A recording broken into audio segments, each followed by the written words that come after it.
My name's Stuart and I'm from ERGOS and I'm joined today by Chris. Hi Stuart, Chris White, and I work at the South East Cyber Resilience Centre. Brilliant. And can you tell us a little bit about what you do there? No problems. So the centre is one of 9 centres across the UK. We cover the whole of the UK, which is the 43 different county areas. I look after the South East, which is Surrey, Sussex, Hampshire, Isle of Wight and Thames Valley.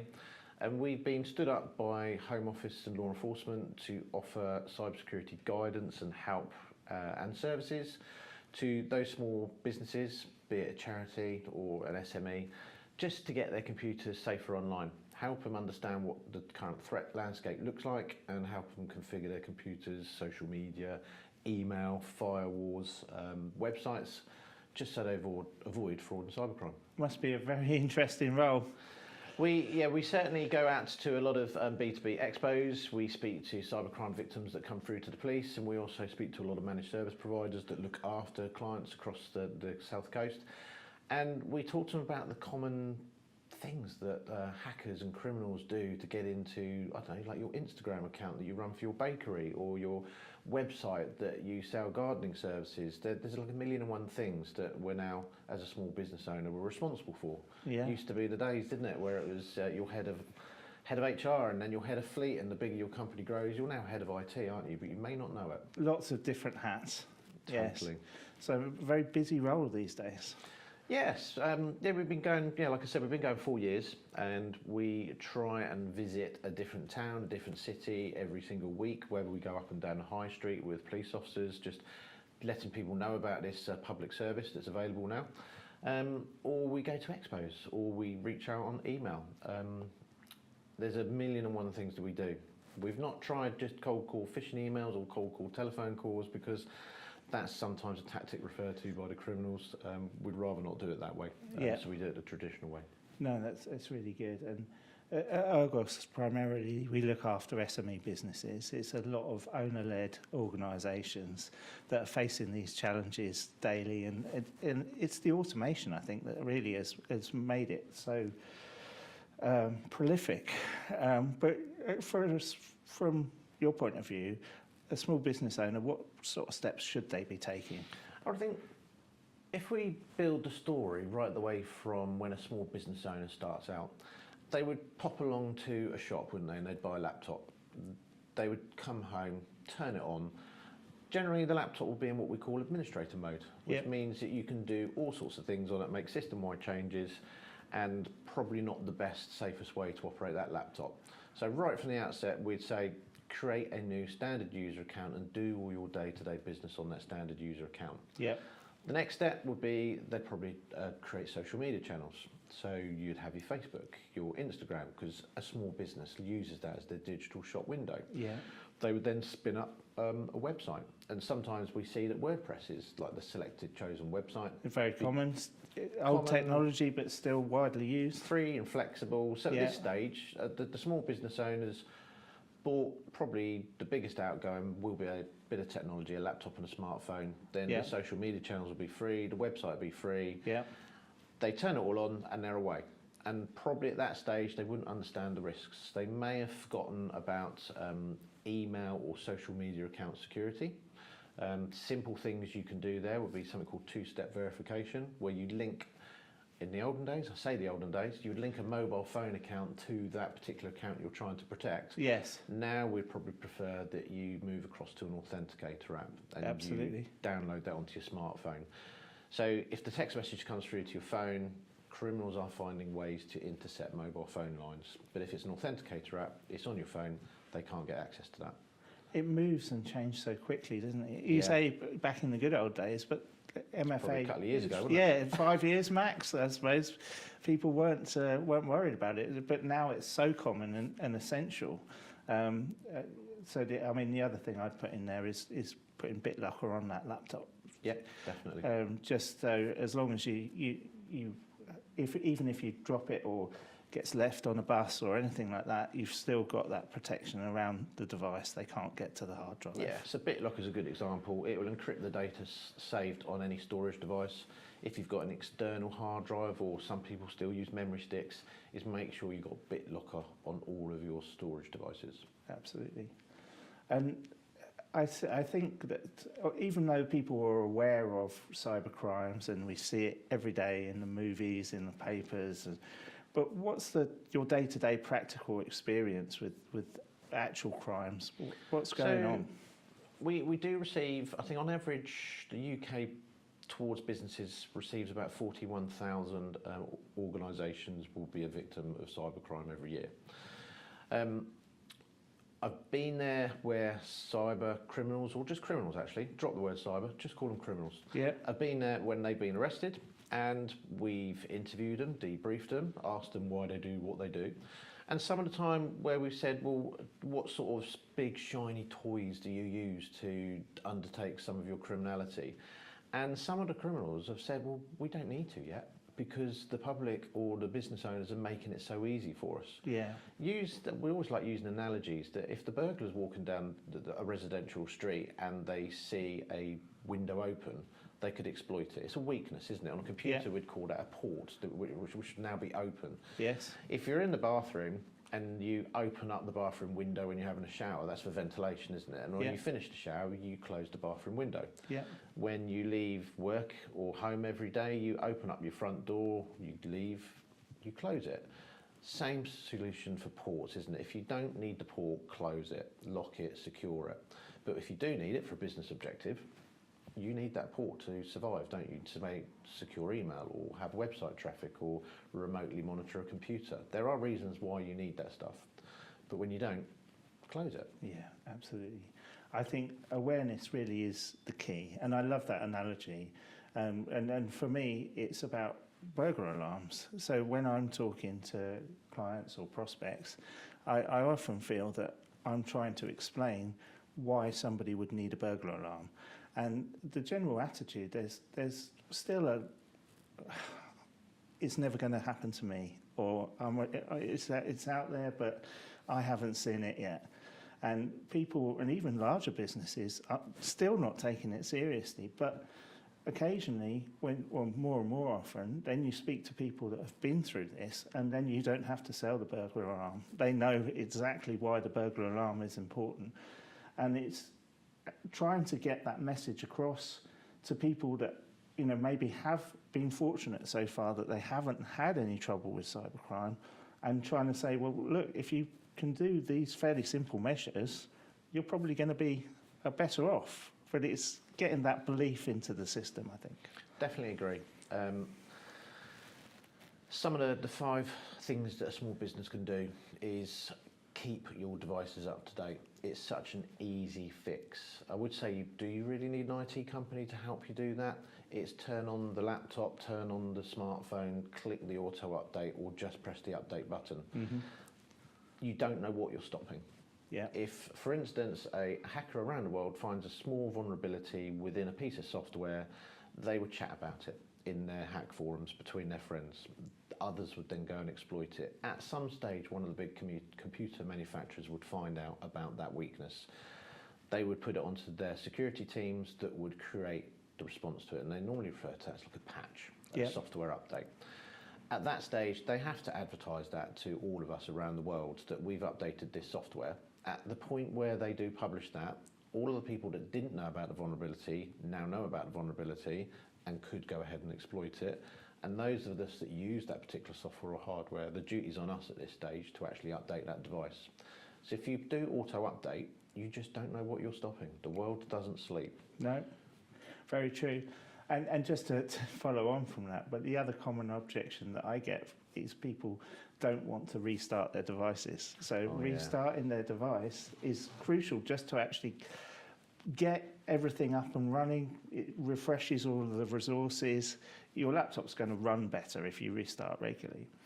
Now, as important as having those updates and applying those are, it's making sure that actually, right, I get it, everything's web-based these days.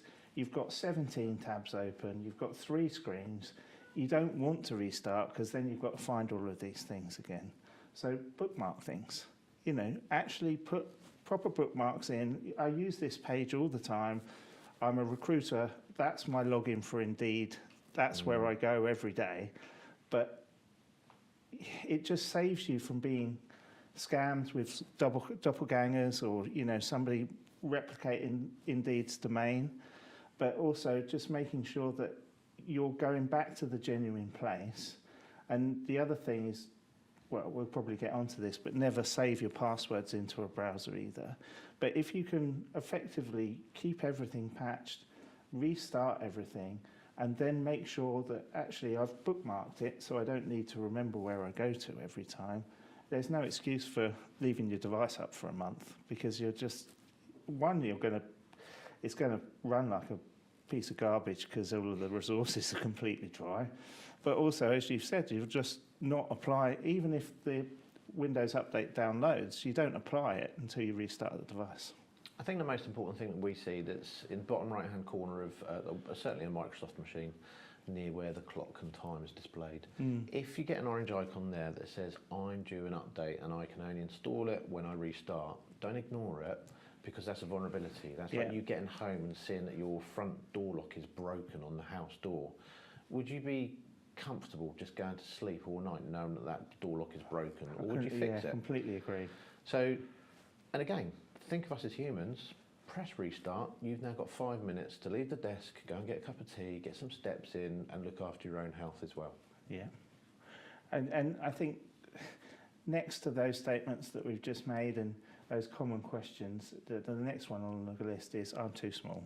It's just me. Yeah. I'm a sole trader. Why would they be interested in anything I've got?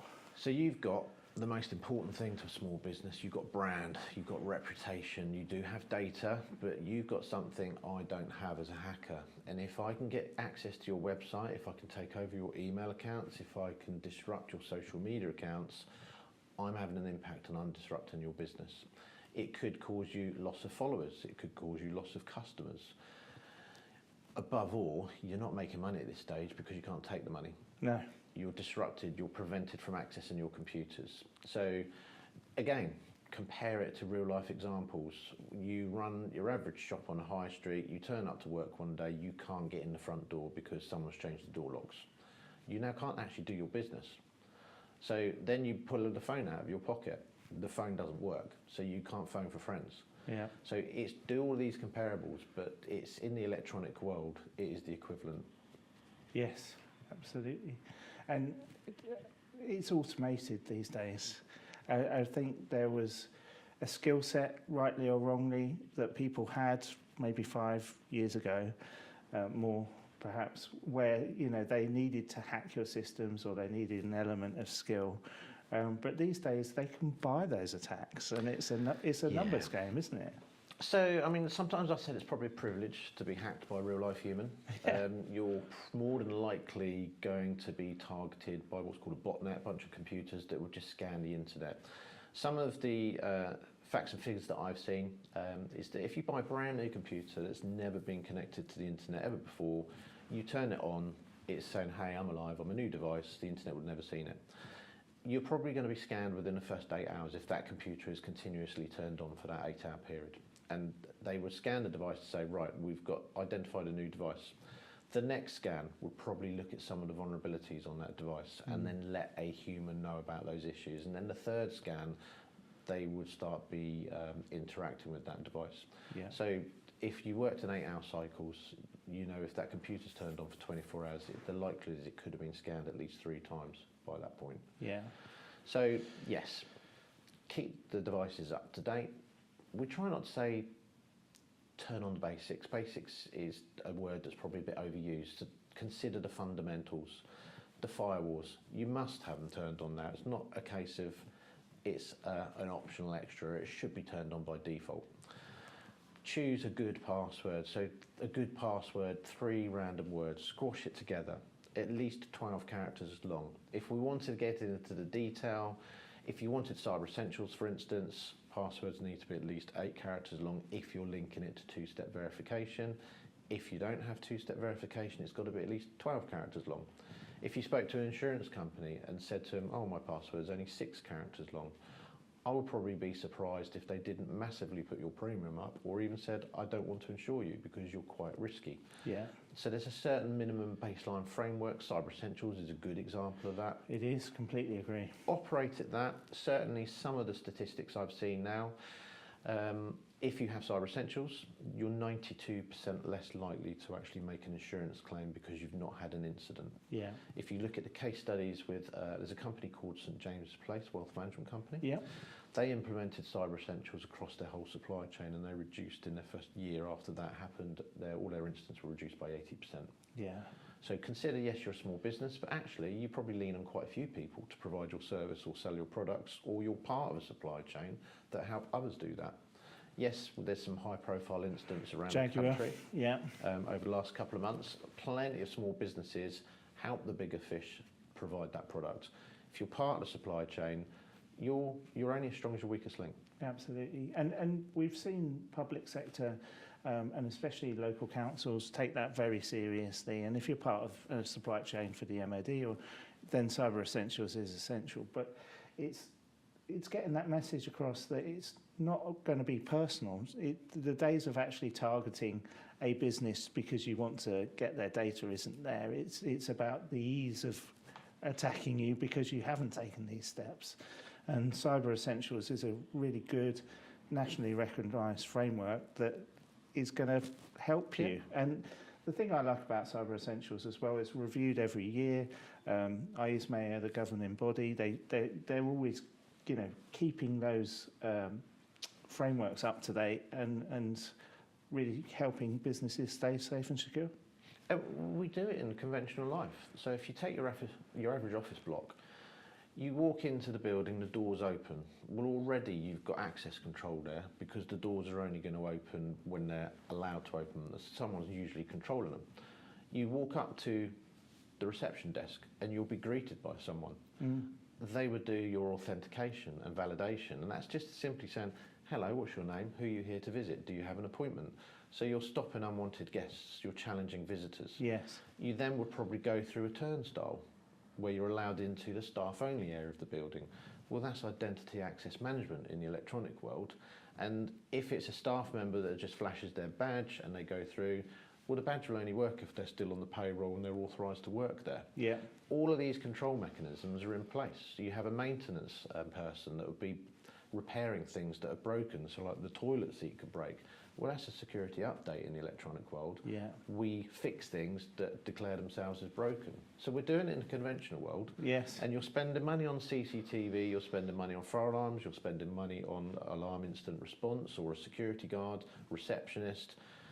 You're doing it all in the conventional world, but we're seeing now, what's the point of me breaking into a building in the conventional sense, when actually it's probably easier if I just go through your router because you've not put the firewall on. Absolutely, and it's easier to stay anonymous, so yeah, it's really, really good.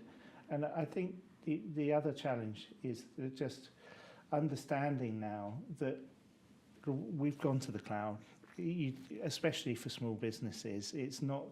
You used to have a server that was maybe stuck in a cupboard somewhere and it was under all of those physical protections that you've just mentioned. Now people don't, especially if they're a startup company or if it is just a sole trader. It's generally an Office 365 account. Now, the thing is with Office 365 and other suppliers, but primarily with Microsoft, they will bring it out, as you've said, in an admin mode. It's just none of the controls are set. And it's just taking all of that time because you do have a lot of good security functions in Microsoft 365, especially with the Business Premium license, which bundles a lot of the security features in. But it's taking the time before you actually put all of your data in there, before you connect your website to it. It's making sure that actually that 365 tenancy is hardened and as secure as possible before you start piling data into it. Yeah, I'd say the product's good. The weakness is the connection with the product. So you connecting to the product and telling how you want that product to behave. Yeah. And if you don't get what's called security configuration, the connection between you logging in and that device, you get that a little bit wrong, then that's where your weakness and exploit is. Yeah. And then once you're in and you've started uploading all of your company data, you may have a client portal, like a login area for some of your customers. Yeah. It could be as simple, couldn't it? Like you own a bakery, you spin up a website and you have a shopping basket. So you buy 10 croissants and 5 cakes because customers now want this click and collect. Yeah. They want deliveries. So you have to move a website from just being a digital shop window to being something a little bit more functional. Yes. So if it's not a shop, maybe it's an office block, and you want to speak to a salesman, you can click on the area and you book an appointment. Yeah. You add all these plugins and add-ons to websites because it automates. We've spoken about automate quite a lot, but it saves doing the admin, the legwork. You can make all this software do it automatically for you, and then you come to work and your calendar's all there primed with all of your leads and your referrals and your customers and your orders and invoices. And it's the connections between those different cloud softwares that you need to get right. That's where we're seeing quite a lot of the exploitation or the weaknesses feature. That's fascinating. Invaluable work, Chris. I mean, I think the services you provide are excellent, and it's been a pleasure. Do you have any final thoughts for? Yeah, it's a fully funded public service that we're offering now. It's simply, you could refer to it as a crime reduction initiative. Traditionally, police had boots on the ground, didn't they? They'd be walking through car parks, they'd be walking through housing estates, and they would highlight weaknesses and vulnerabilities to the owners of cars or houses. Yeah. We've now got eyes in the cloud. Same sort of scenario. If we see a weakness or you ask us to check a server, a website, a connection, or your staff, because they're the first and last line of defence. Yes. We've got 10 services now which we can offer small business organisations or small SMEs, I think we call them now, don't we? Small, medium enterprise, that we can do website assessments, we can do security awareness training, we can train your staff on what the latest threat landscape, what the issues are. And don't forget that when staff are at work, yes, they're protecting the crown jewels, your company assets, but when they're at home, it's Instagram, it's Facebook, it's Tesco's, Amazon, eBay, Sainsbury's. We all have current accounts, savings accounts and mortgages. The same principles apply to us in our own lives about the connection with that software, setting it up safely, linking authenticator out and keeping your home computers up to date because the same risks apply. So that's all of the things you could take advantage of. Thanks, Chris. It's been a genuine pleasure. No probs. Thank you as well.